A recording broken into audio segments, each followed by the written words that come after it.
তো guys welcome back to my channel. চলে এসেছি ওয়ার্ল্ড বিগেস্ট শীতলা পূজায় ইন আসাম লামডিংয়ে। দেখো কি ভিড় প্রচণ্ড। প্রথমে গেটে আমি দেখে নিচ্ছি, আর এইবার আমি পুজোর থালি নিয়ে নিয়েছি, যেহেতু সন্ধ্যাবেলায় গিয়েছিলাম। তো এই দেখো মার মুখ, আর কি প্রচণ্ড পরিমাণ ভিড় হয়েছে, বলার মতো না। তোমরা কারা কারা ভিজিট করেছো আমাকে জানাবে। কিন্তু দেখো কি প্রচণ্ড পরিমাণ ভিড় হয়েছে। আর এখানে দেখো মাকে আরতি করবে দেখাচ্ছে।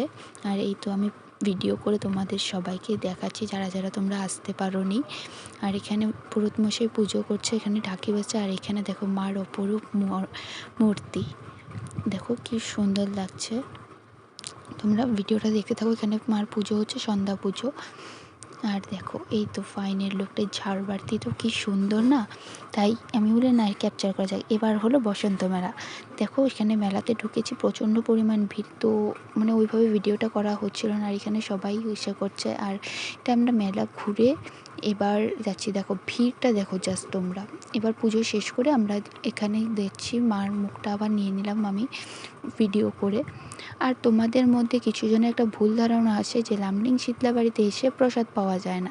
প্রসাদ কিন্তু পাওয়াই যায়, অন্নপ্রসাদের কি থালি সবসময় মানে বিক্রি হয় সব জায়গায়, তো এখানেও বিক্রি হয়। আর এখানে যে এই সাইডটাতে লাইন দেখালাম, এখানে কিন্তু মানে খিচুড়ি প্রসাদ এমনিভাবে দেওয়া হয়, মানে কোনো টাকার বিনিময় নেই। আর এটা নতুন রোলার আইসক্রিম এসেছিলো লামডিংয়ে, তো আমিও টেস্ট করে নিলাম। এখানে ভাইটা বানাচ্ছিল, তো আমি ভিডিও করে নিয়েছি। আর এই তো দেখো ফাইনাল লুকটা এটার। আর এখানে মা ফায়ার বিস্কুট খেয়েছিল, মা পাপা খেয়ে তারপরে খেলাম এগ রোল আর বাড়ি